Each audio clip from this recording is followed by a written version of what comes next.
Hello, and welcome back to Educational Mechanics. I'm Matt, and in this video we're going to look a bit deeper into the air braking system, in particular at the air brake relay. So hold on to your seats. A quick recap on what we already know, but if you want a bit of a refresher, click here to watch our Introduction to Air Brakes video. So, we've got an engine-driven air compressor that supplies a reservoir which holds compressed air ready for use. The reservoir supplies the driver's controls. Then the driver controls where the air goes. Releasing the park brake by the hand control valve supplies air to the secondary chambers, compressing the power spring, which takes the brakes off. And this air remains in the secondary chamber all the while the park brake is in the off position. We're now driving along. The driver uses his foot brake pedal, known as a foot control valve, to control the air to the service chambers, applying the brakes as and when they're needed. And once again, when we're done, we reapply the park brake. The air is exhausted from the secondary chambers, allowing the power spring to reassert its force and apply the brakes. Now in theory, this operation would work really well for smaller vehicles, but when we have a larger commercial vehicle, the effects of brake lag would make the system unusable.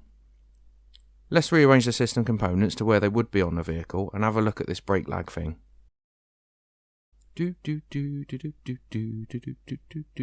Right then. As we had before, the air compressor supplies a reservoir which holds compressed air ready for use, and the reservoir supplies the driver's controls.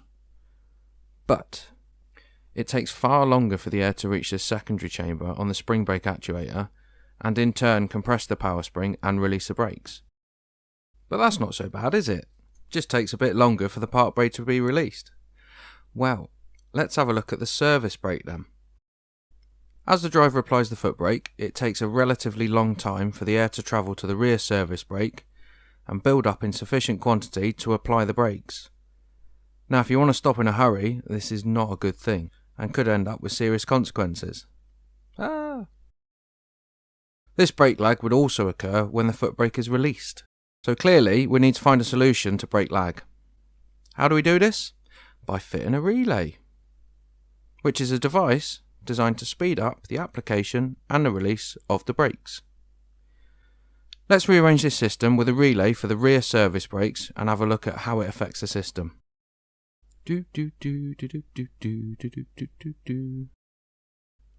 Right then.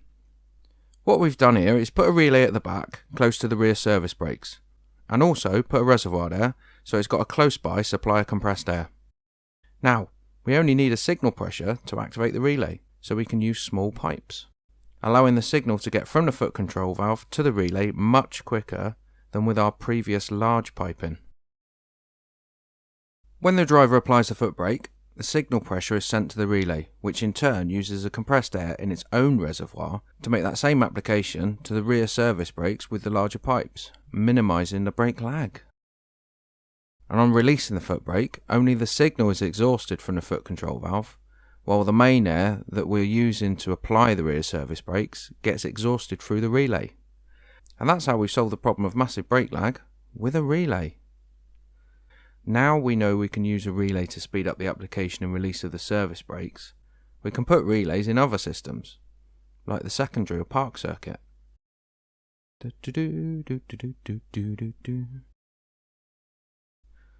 Right, when the driver releases the park brake, the signal pressure is sent to the relay, which in turn uses the compressed air in its own park reservoir to release the brakes. And then again, when the driver applies the park brake, the signal is quickly exhausted and the park brake applied. This is all done with minimal lag. Okay, so let's have a closer look inside the service brake relay and see how it works. Here we have a cross-section of a relay. Now relays come in different shapes and sizes by different manufacturers, but they all pretty much work the same way. We have three main ports on a relay. The first is a supply port, which is connected directly to the reservoir, so the relay's got a constant supply of compressed air. The second is the delivery, which goes to the rear service brake chambers. And the third is the signal port, which receives the signal from the foot brake valve. And we also have an exhaust on the relay.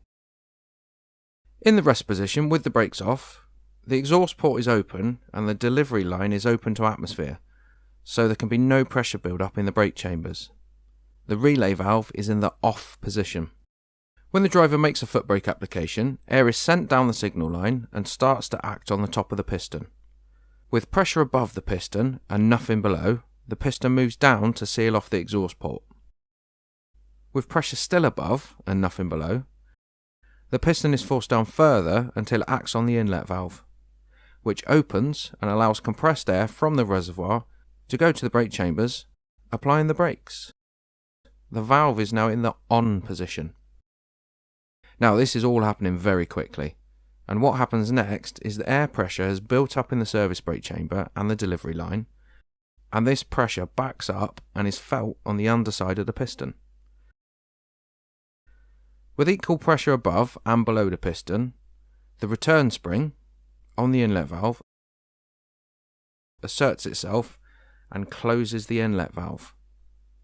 With both the inlet and the exhaust valves closed, the relay is now in the hold position, as the pressure is held constant in the service brake chamber.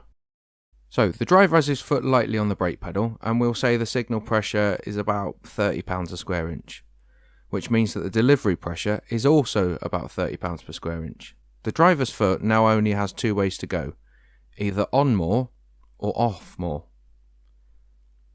If he applies a bit more force to the brake pedal, the signal pressure will increase.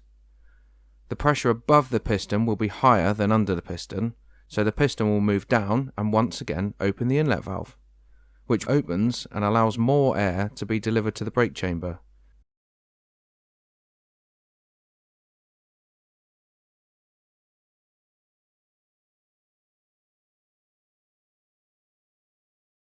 The pressure equalises and the return spring closes the inlet valve, and we once again find ourselves in the hold position. Right, this time the driver is going to remove some force from the pedal, but not all of it. The signal pressure above the piston reduces. With a higher pressure below the piston than above it, the piston is forced up, opening the exhaust valve, allowing air from the brake chambers to be exhausted through the relay. With the inlet valve closed and the exhaust open, the valve is in the off position. So when the delivery line is exhausted enough and the pressure under the piston has decreased, the pressure above acts on top of the piston, forcing it down, sealing off the exhaust, and places the relay once again in the hold position. Right then, the driver is now going to completely remove their foot from the brake pedal. The signal is exhausted through the foot brake valve, and the air pressure under the piston from the brake chamber lifts the piston, opening the exhaust valve, allowing the air to be exhausted through the relay. The valve is once again in the off position.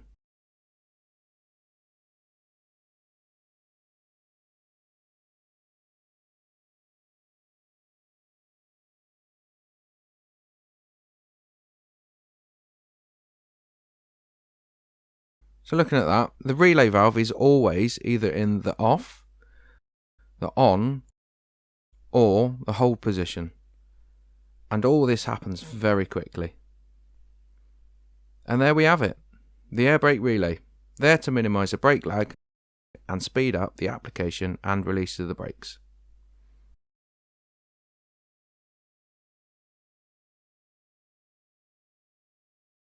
We'll have a look at more air brake components in other videos. Thanks for watching. Bye.